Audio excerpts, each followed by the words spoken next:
Аз бях подготвил за конференцията на катедрата есента едно представяне малко на тази тема, но материала е много и затова искам да го стига за една лекция. И се нарича образи на четенето или читатели и читателки.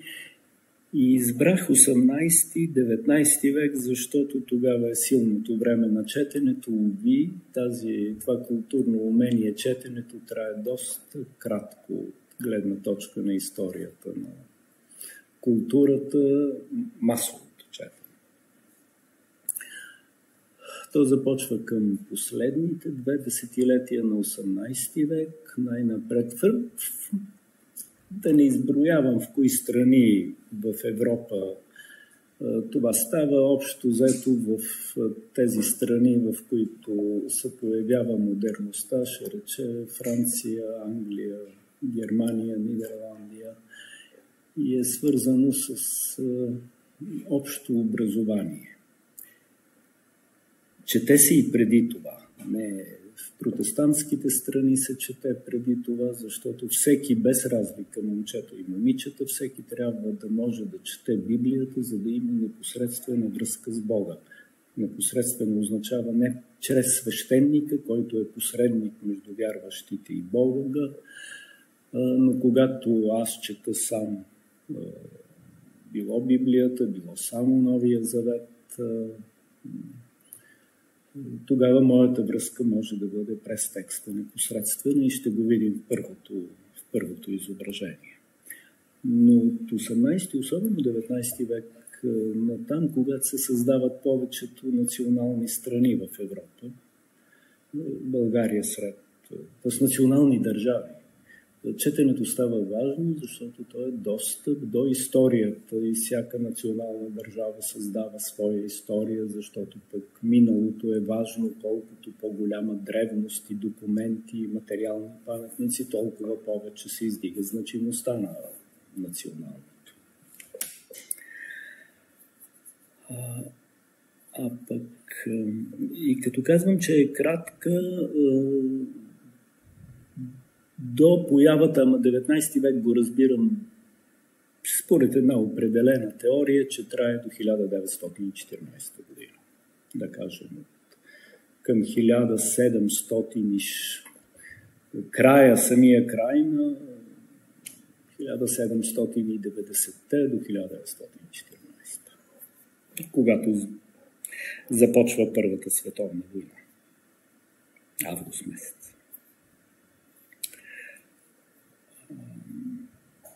След това се изобретяват технологии, които правят четенето по-малко важно. Киното.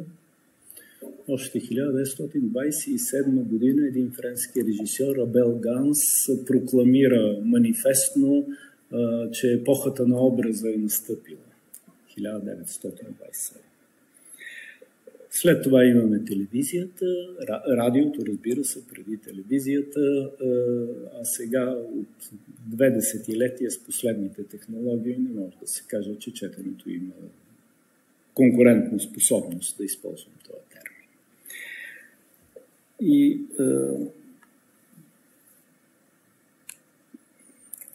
смятам, че образите на четенето са свързани с създаването на индивидуалността, на личен свят, който не е съществувал преди по този начин. Това е единственото изображение, мисля, където съм оставил оригиналния език, просто защото е нидерландски. Абрахам ван Страй е художника, четяща жена до прозорец. Маслени бои върху дърво. Виждате, музея е в Добрехт. Какво виждаме?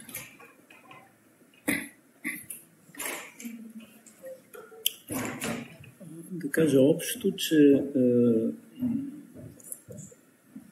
повечето изображения, които подбрах за лекцията, са с сравнително малки размери и са подходящи за частни пространства.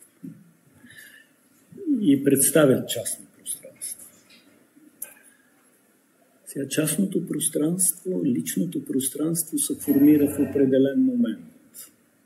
В европейската култура под модерност разбирам тази епоха, която започва, казвам, към 1760-те години, най-напред в Англия с една индустриална промяна, когато вместо ръчния труд, т.е. човешкия труд, се появява механичен труд. Кажем. По-натам това е производство чрез инструменти, които се движат механично, а не с човешка сила или с животинска сила.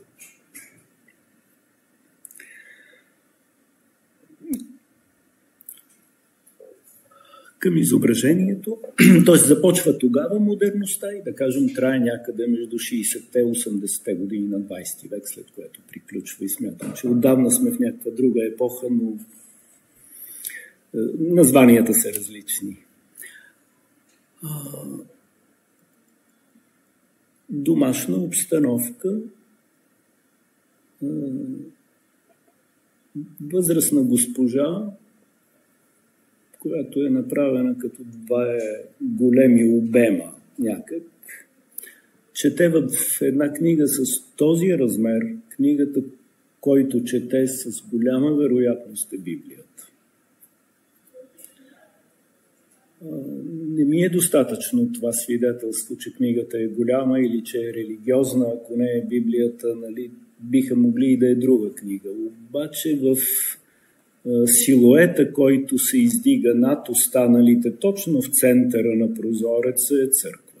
Ето, виждаме това или е най-източната страна на църквата, или е някаква капела, това тук. Виждали се там? Виждате ли го ясно това и вече кулата на църквата? И тъй като те са в едно пряка връзка, правя това предположение, че книгата, която чете госпожата, е именно Библията. В допълнение, какъв е света, който ми представя? Чист, ясен, подреден свят, и тази чистота и яснота, предполага се, не е само физическа, ами може да бъде и на поведението, на мислите, т.е. тя е една морална. Да кажем, чист. Този свят е ясен, чист, няма какво да скрива, той е представен пред очите ни. Миролюбив свят, освен това. Уютен, заможен. Уютен е, защото чехлите, просто ако е нидерландска картината, няма как да не се сетим за една букварна картина с сватбата на Арнолфини от Ян Ван Айк от 1434 година, където на предния план има чехли. Те вярно са на лъми, там не са чехли.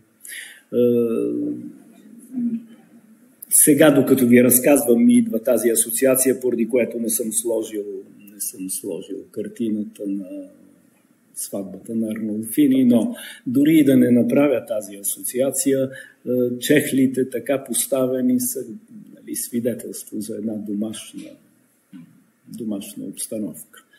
Че уютно се вижда, котката или котарака се е свила много симпатично. Топли цветове, топлина на светлината, която влиза отвън, топлина вътре в мебелировката. Самата жена се откроява с друг тип дреха. Не мога да кажа дали тази дреха се отнася към нещо, което да ми даде повече тълкуване, но стола е в тази и облегалката тук, и стола е в тая топла гама, един месингова кана или едва ли е самовар, но това е излъскано, чисто, светлината се отразява по повод заможността, хляба, който е вътре. И тук имаме една чиния. Този килим е интересен. Нидерландия е морска страна, търгува с изтока. Това е източен килим. Съвсем ясно. Пак една препратка предполагам, за зрителите, или ако някой е поръчал картината на художника, за да рисува, е ясно, че през 17 век в нидерландски изображения често се явяват тези източни, то какви други източни килими.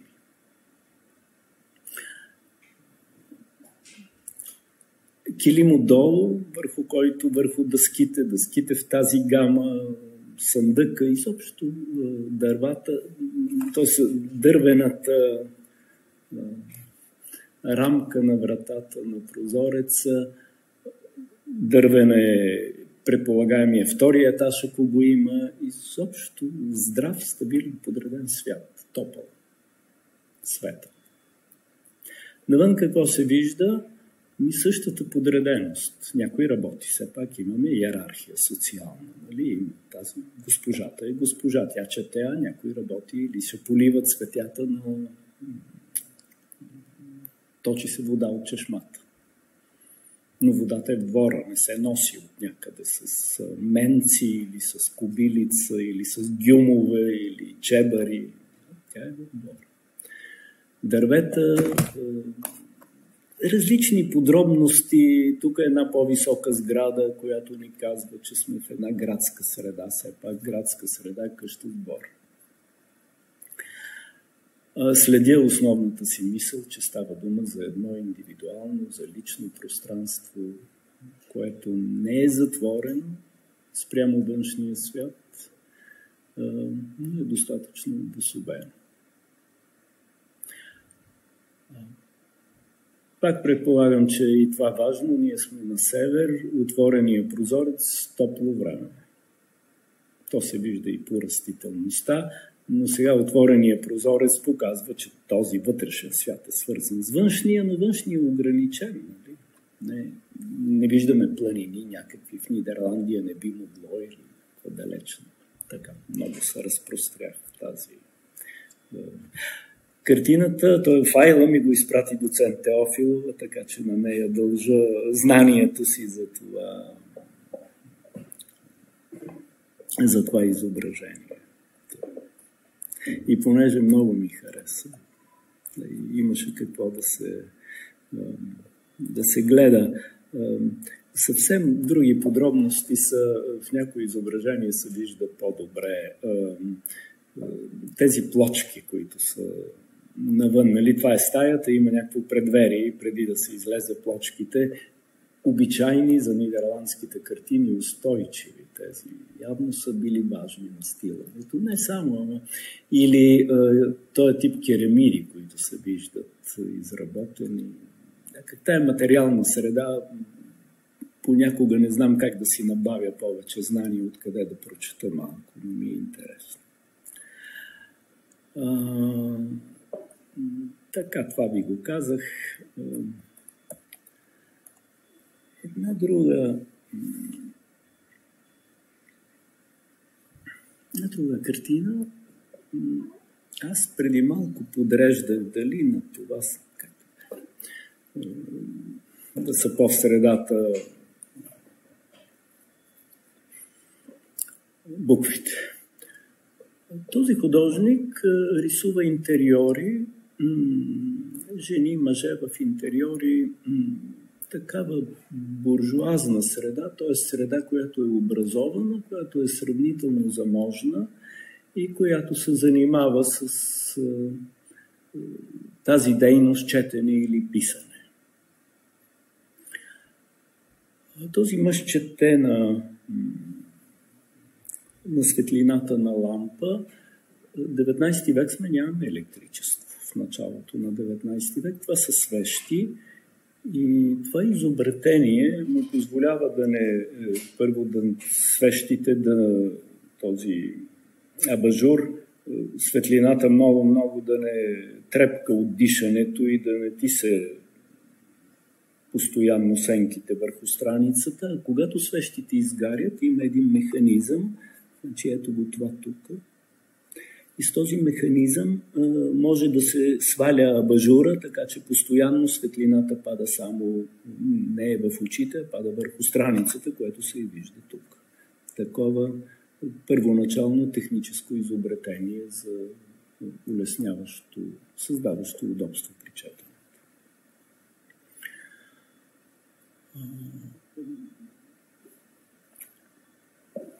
Дали се вижда? Ами не се вижда много ясно.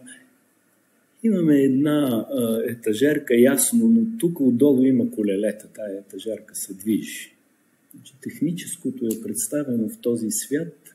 Според тълкуванията става дума за четене не индивидуално, не на художествена литература, а за четене на документи. Този човек има професия, която е свързана с това четене, т.е. не е съвсем частно пространство. Той би могъл да работи, знам ли, типа нотариус или някаква документална. Връщам се на етажерката, в нея има кутии, и от това също се съди, че в тия кутии се пазят някакви неточно писма, някакви документи, но тази етажерка се движи. Такова удобство може да се придърпва и оттегля. Тук има друга, изобщо вертикализирано е това пространство, подредено, но някак по вертикала. Това, което не се вижда там на изображението е, че тук има една поставка за четене, т.е. когато и до ден днешен мисля, докато имаше картонени каталози в немски библиотеки, там където са, може да го загасите. Не, може да го загасите, ако се вижда по-добре. Казвам, докато имаше картонени, а не електронни каталози, и ако бяха по-високи, на средата на шкафа с чекмеджетата или на лавицата с чекмеджетата, където се издърпва, за да видя по азбучен ред търсената публикация, имаше поставки, където може да си сложа тетрадката, бележника, това с което пиша, за да запиша. И тук има точно такъв, къде е, ето я, не знам, вижда ли се, и това е самата поставка, където могат да се сложат тези книги и да се чете, тъй като книгите, те не се виждат съвсем, дори и на моето изображение, освен като го увелича, са доста големи, но разтворени могат да стоят върху този пулт, да кажем, читателски. Други технически изобретения, ако виждате, тук има един шнур надолу, който движи завесата.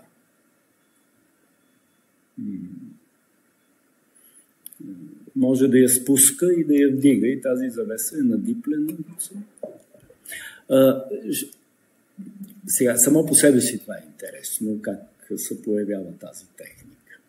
Нали, не с ръка, да я някак висока е, чрез шнура ти управляваш. Но това означава, че там имаме може би или врата, или прозорец, което свързва това пространство, иначе затворено и наситено с собственото занимание, свързва с някакво външно пространство. Допълнително с това, с едно предполагаемо външно пространство, но вече като човешки отношения, тук има един кълъв. Който се разтваря. Е такова нещо. Където е на четеца ми. И на него се вижда женско лице до тук. Това е вече, да кажа, в това пространство този човек е свързан, сложил си я, знаем, нали? Всеки слага любими неща или ако носи в себе си. Такъв. Едни работи за писане, които са забравени, да кажем, тук имаме едно перо, което не се вижда много ясно за писане, пясък за изсъхване на мастилото или попивателна една, ето тук. Имахте ли или вие не сте заварила такива? Имаше едни попивателни, които се... Като лодка някаква ли, да, като лодка и с тях се, да.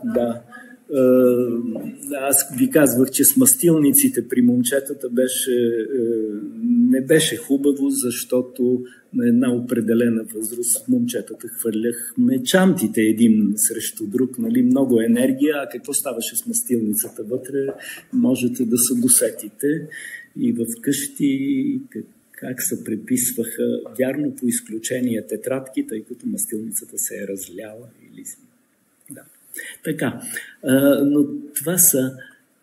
Интересно е тук какво има, ако това да кажем е карта, ще рече, че този свят наистина е отворен към външния свят на заниманието. Фризурата е характерна за епохата, преди това, да кажем, 20-на години, това е от 14-та година, до към 1789 година актуални са перуките. Тази, скаже, фризирано фриволна фризура, която хем е някак така импровизация, хем е подредена, е на новата епоха настъпила в Европа след Френската революция от 1789-93 година. Сенките, да не пропуснем.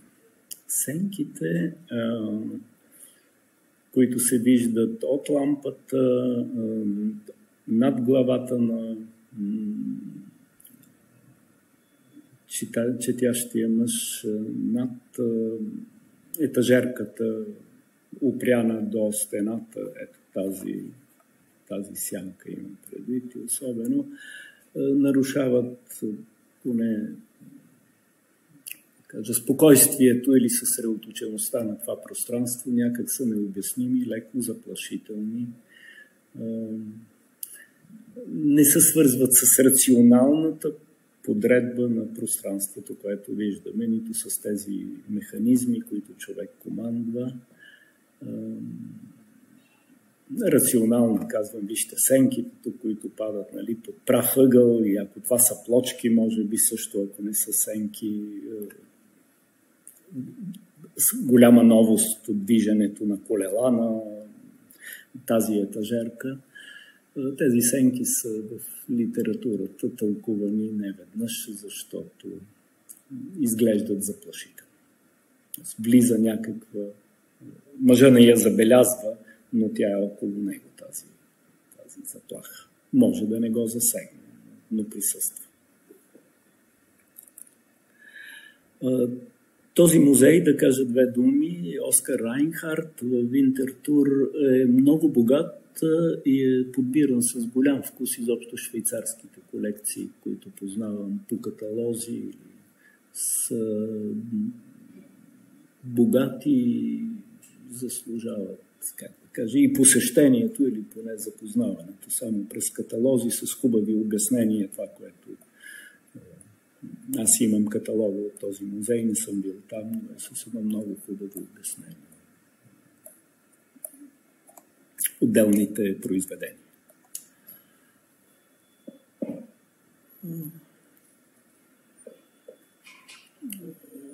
Константин Хансен е дански художник, виждате Копенхаген, държавен музей държавен художествен музей, в Държавния художествен музей в Копенхаген. Да рисуваш семейството си е част от тази... Станало е важно индивидуалното, семейното, частното пространство е станало важно предмет на изобразяване. Нали? За всеки го от нас ние се занимаваме с тези неща, които, ако няма външна принуда, които смятаме за важни.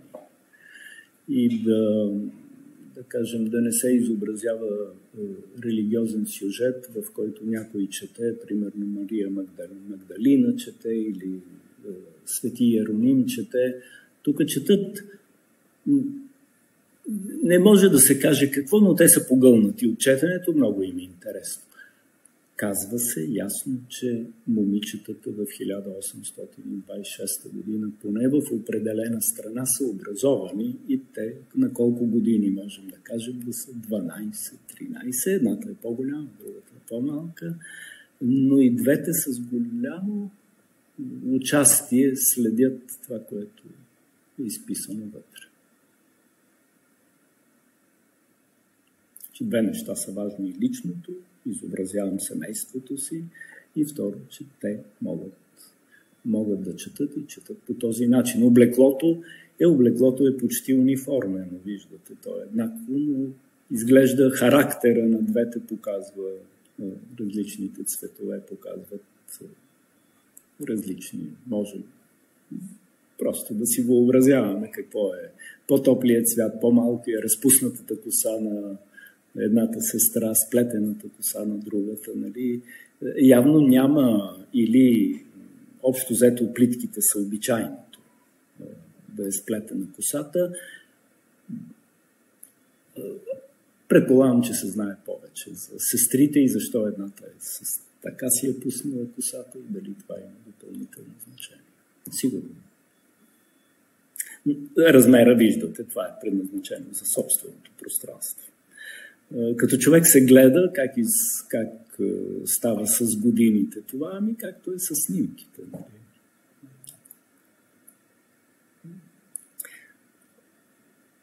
Един миг, който е изнесен в едно пространство, вече искам да кажа, в което времето има по-малко значение. Същия художник, аз разбира се не зная този език, но се опитвам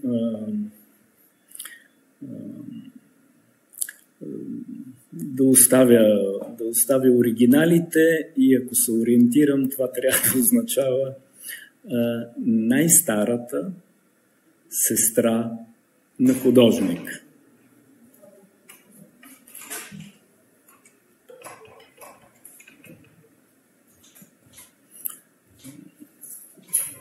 Поне през, ако смените втората, третата дума на английски, ще видите колко е близко. Нали? Това би било. Така или иначе, не езика е важен в случая. Наистина тя не чете.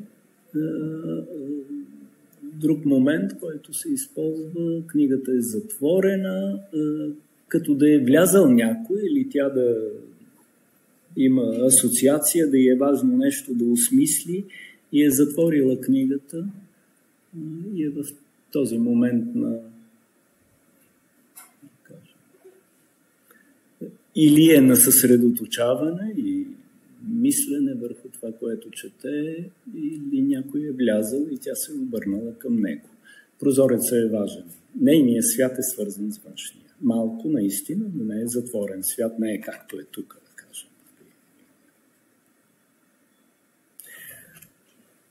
Малко за облеклото. От една страна къси ръкави, деколте, от друга обаче шапчица, която също, както и плитките, се явява често. Разпуснатата коса не е свързана с един напълно подреден, устойчив, да не отива в посоката към нравствен свят. Нали? Разпуснатата коса е някакъв вид или може да бъде еротичен сигнал. Този свят на тази жена не е такъв. И заради цвета на роклята, и заради израза на лицето, и заради цялата светлостта на цялата на обстановката. Годините са същите, не знам защо съм пропуснал да ги сложа. В това семейство всички четат. Няма съмнение, че момчетата четат, това, че четат жените е важно.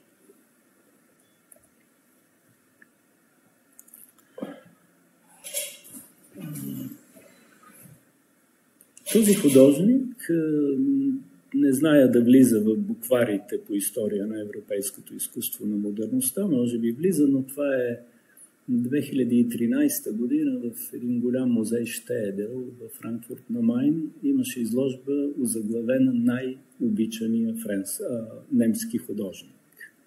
Не зная дали е най-обичания, но е много обичан и много харесван заради това, което изобразява, и това е едно от... Какво виждаме? Аз съм си го написал и ще ми е малко по-лесно, ако... Жена на около 60 години, да кажем, чете. Сега не трябва да преценяваме възрастта по съвременните мерки. Всяка епоха някак младостта, зрялата възраст, старостта са в различни години, не съвпадат. Но тя чете спокойно облегната на стол. Под краката има друго столче, за да е четенето по-удобно. Ние висят краката. Тези дребни удобства, както беше и при Керстинг, част от създаването на един собствен или уютен, или просто удобен личен свят. И това внимание няма го преди. То се появява в 19 век.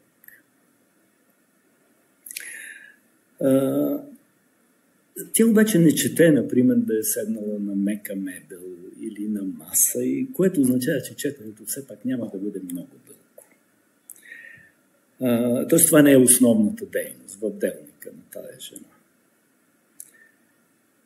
Фигурата има портретни черти, това е майката на художника, заглавието ни го казва. А и тогава, предполагам, близките зрители са разпознавали. Но заглавието ни казва майката на художника. Съвсем ясно пак е семейната среда. Фигурата е обгърната от светлина, широко отворен прозорец. Света на тази жена не е затворен.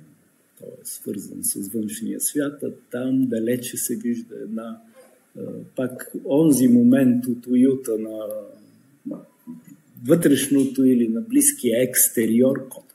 Ето я тук котката, която има някаква своя. Следи нещо отделно с погледа си, има си своя.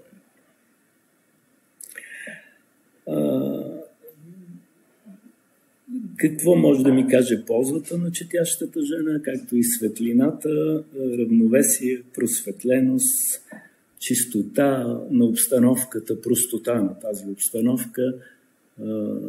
Това, което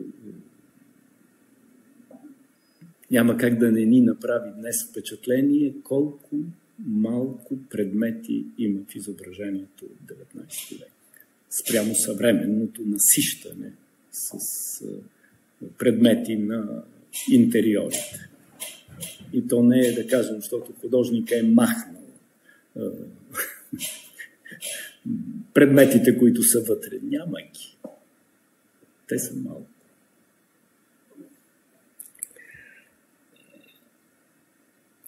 Сега, от този интериор искам да отбележа белия цвят на пердето, особено в ляво, както и вазата с бели цветя. Прическата на жената или обобщено чистота, светлина, простота не са само характеристики на пространството или на облеклото, а те са характеристики на личността на тази жена. И ако това е така, книгата, която госпожата чете, не знам дали и госпожа да кажа, защото тя очевидно се занимава и с домашна работа, значи не е госпожа. Четенето не е да... Книгата, която тя чете, би трябвало да е Библията. Тя чете заради някак връзка между нейното поведение, нейната обстановка и този образцов свят, който представя религиозния текст. Тоест това не е, искам да кажа, не е просто наслада, не е пренасяне в един въображаем свят, а е евентуално размишление върху нравствени постановки, върху поведения, които се описват в тази част от библейския текст, или от евангелския текст, която жената чете.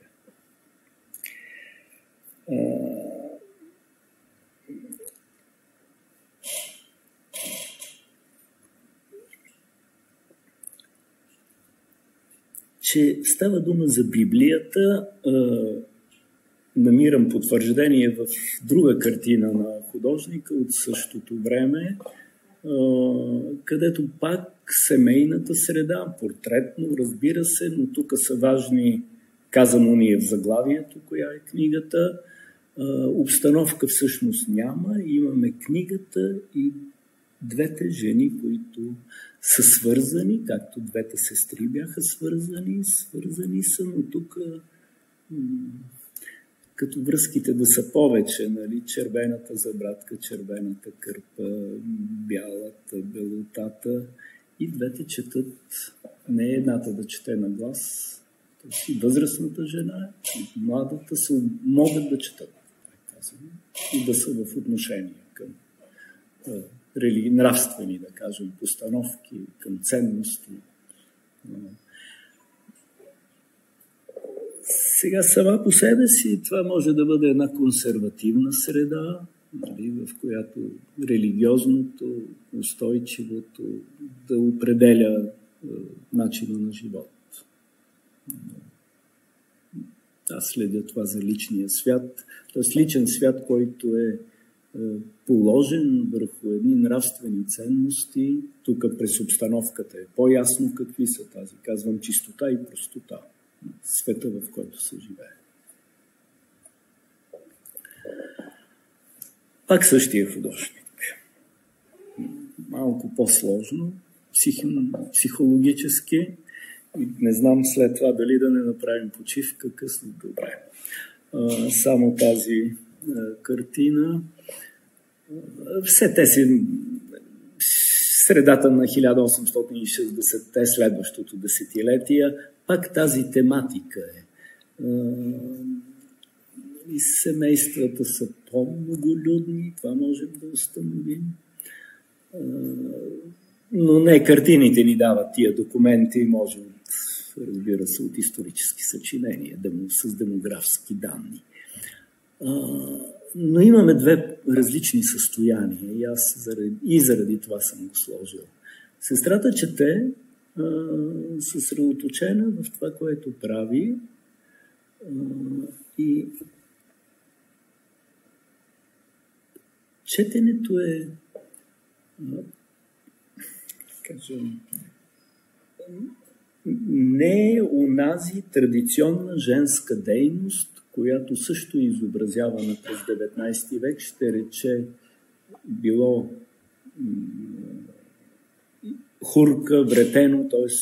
предене, нишката на живота, но една традиционна, или пастирки. Имаме го тук, но то е зад гърба й. Нали, това е изтегляне на нишката, пак е инструмент, не е на ръка.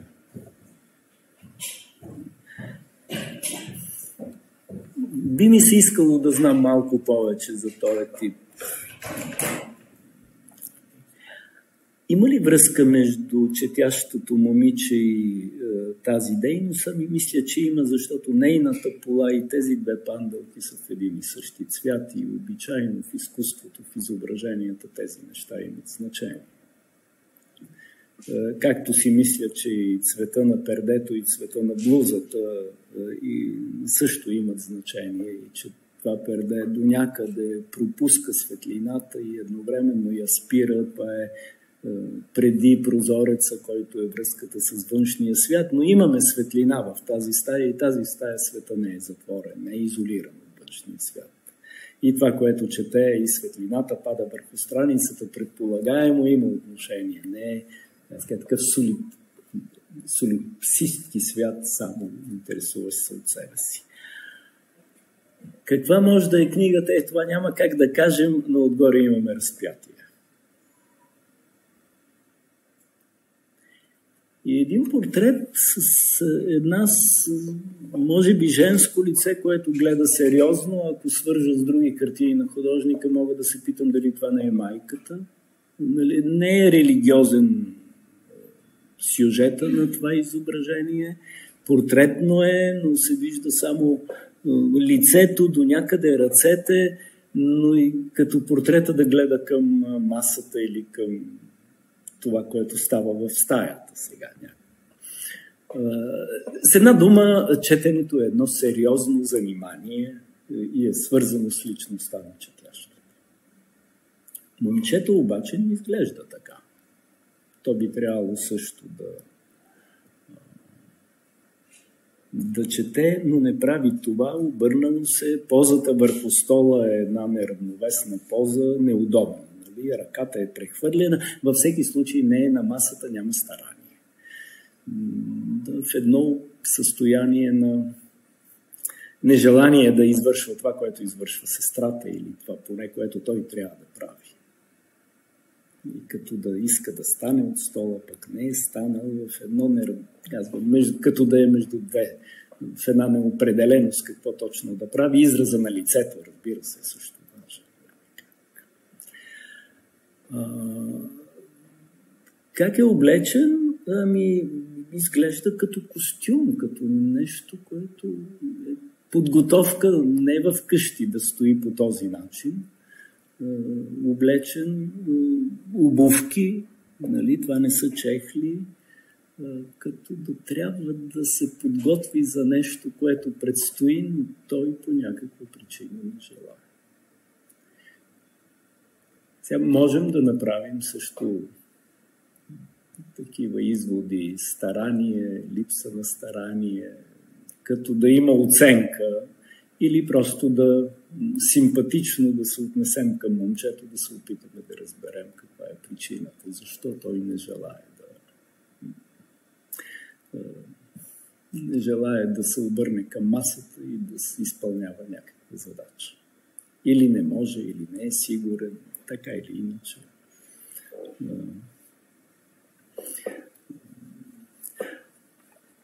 Обръщам внимание пак на един детайл, понеже не е без значение. Тук има една, масата минава така, но тук изглежда, това е рамка на врата.